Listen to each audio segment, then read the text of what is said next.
Estamos dialogando en Perspectiva Real con José Olivera, profesor. En definitiva, cuando hablamos de enseñanza estamos tratando de buscar que sea lo mejor para nuestros hijos, ¿no? Efectivamente. Usted es docente. Sí, efectivamente. Y de hecho ya llevo casi 20 años de ejercicio de la profesión, trabajando siempre en instituciones públicas, en el área metropolitana, en Canelones concretamente. Y bueno, con un fuerte compromiso, como la mayoría de los trabajadores de la educación, que vemos en distintos puntos del país haciendo un trabajo importante, a veces no reconocido. Y acá hay un problema importante. El otro día lo discutíamos con algunos maestros y profesores en el área rural, allí en la zona de Salto y Artigas, ¿no? La falta, o mejor dicho, la desvalorización social de la función docente, que se promovió intencionalmente en algunos casos. Creemos que es un tema que como sociedad tenemos que revertirlo. Uno además se tiene que desdoblar.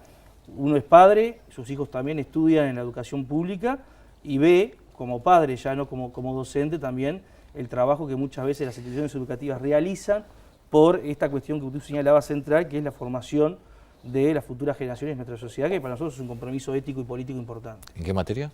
Historia y ascripto.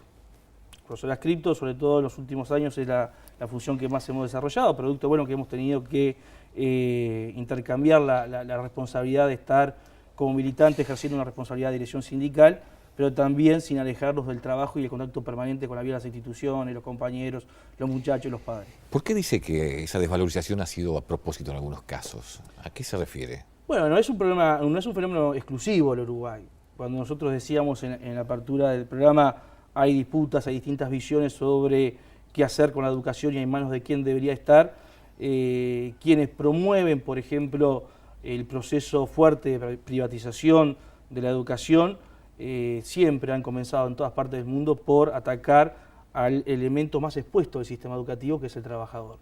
Porque en definitiva, cuando un padre, un alumno va a una institución educativa, no discute ni con el consejero de educación secundaria, ni con el consejero del Consejo Directivo Central, ni con los inspectores, que son en definitiva los que terminan muchas veces definiendo las políticas educativas que después se tienen que instrumentar en la institución, sino que termina discutiendo con el que está todos los días allí, que tiene que dar explicaciones por qué el techo se llueve, por qué las ventanas no tienen vidrio, por qué faltan personal para atender situaciones específicas, como puede ser un psicólogo o un asistente social.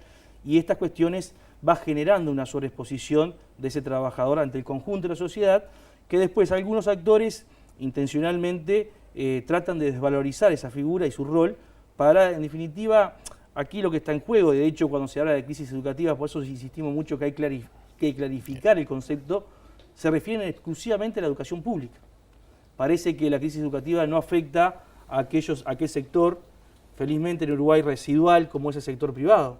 Sin embargo, hay elementos de la realidad, hay elementos empíricos que demuestran que en el sistema privado hay cosas peores todavía de lo que está ocurriendo a veces en el sistema público. ¿Tienen claro qué porcentaje asiste a la educación pública y cuánto al privado? Sí, estamos dentro de los parámetros históricos de lo que ha sido la confianza de la sociedad uruguaya en el sistema educativo público. Hoy, de los más de 700.000 estudiantes que tiene la educación en el Uruguay, el 85% está en el sector público, desde inicial y primaria hasta la propia Universidad de la República. El 15% restante básicamente en el sector privado, donde hay sectores con una muy fuerte privatización. Por ejemplo, desde nuestra concepción que la educación es el derecho humano fundamental y que por lo tanto el Estado la debe brindar a la persona desde que nace hasta sus últimos días, hay un sector fuertemente privatizado a través de distintas políticas como son el sector ubicado entre 0 y 3 años, particularmente a través de ONG o CAIF. Bueno, allí hay una fuerte privatización que creemos que también hay que revertir. Por lo tanto, la presencia del sector privado en el sistema educativo público, en el sistema educativo del Uruguay, siempre ha tenido una cuestión marginal, residual, que obviamente, esto es sí claro, que en contextos de crecimiento económico, que en contextos de bonanza económica, se mantienen esos guarismos y obviamente ante cualquier movimiento de crisis o de cambio de las condiciones socioeconómicas de las familias, tiende a perder matrícula. Ahora, Olivera, decían autoridades días atrás que estamos en el punto máximo en la región entre justamente lo que es educación inicial, 70% o algo similar. De hecho, se ha bajado, ¿no?, a los 4 años la obligatoriedad para concluir a la escuela. Pero hablábamos con profesores y llegan alarmados de con qué nivel llegan al liceo o después a la universidad los niños a esta altura. ¿Ustedes son conscientes de que ha bajado la calidad de la educación? Bueno, este es parte del problema central a discutir. Hoy cuando se habla de la crisis de la educación se enfoca el problema, decíamos recién, exclusivamente en el sector público y particularmente en el sector de educación media.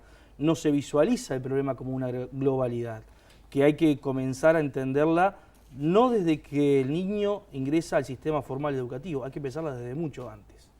Y esto está hasta científicamente demostrado.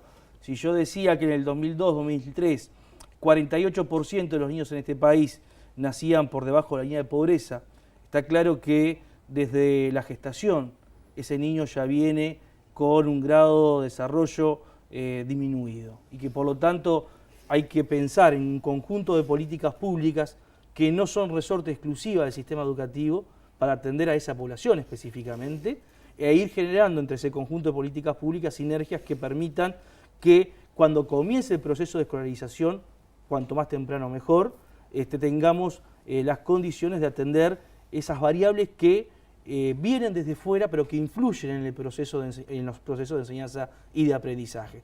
Y lamentablemente en ese proceso de descomposición, de retirada del Estado que tuvimos fuertemente en los 90, se fue volcando sobre las instituciones educativas resolver esos problemas cuando no es su función, pero que hoy creemos que hay que ir generando las condiciones para que en los territorios esas políticas públicas, muchas de las cuales a veces tienen un corte meramente asistencialista y no apuntan a una verdadera transformación de la situación de la persona, tienen que generar esa sinergia que permitan atenderlo desde otro lugar, reconociendo sus dificultades, sus diferencias, pero también haciendo centro en las potencialidades que ese alumno, esa persona tiene. ¿No se logra con los CAIF eso?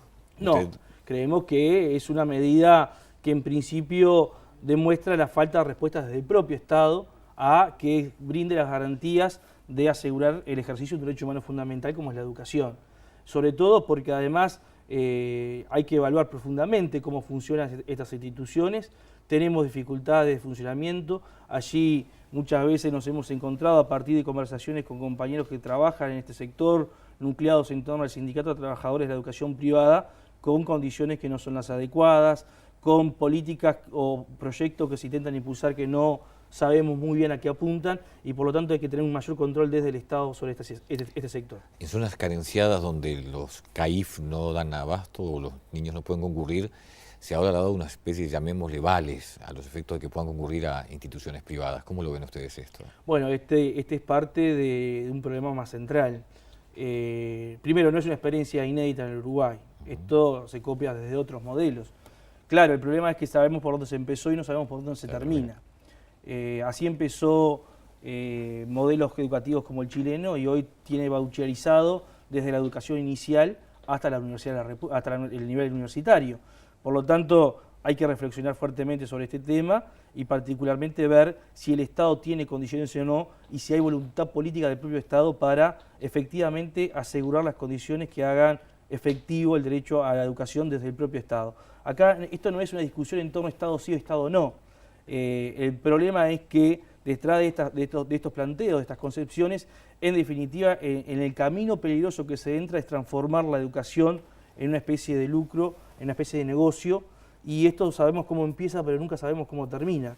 Y para que los televidentes tengan claro lo que estamos hablando, no tenemos ni siquiera por qué compararnos con otros países, podríamos hablar del modelo chileno y las consecuencias que ese modelo ha tenido, pero se parte de una lógica que en el Uruguay concretamente lo tenemos expresado claramente en el sistema de salud, ¿no?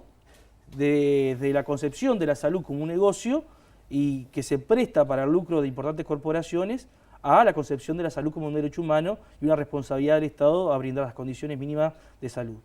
Ahora, Olivera, ustedes desde la enseñanza, los sindicatos de enseñanza reclamaban el 4,5% del PBI como presupuesto. Se llegó a esto, ahora se reclama más, era cuestión simplemente que faltaba. Hacemos una pausa y abordamos este punto con José Olivera.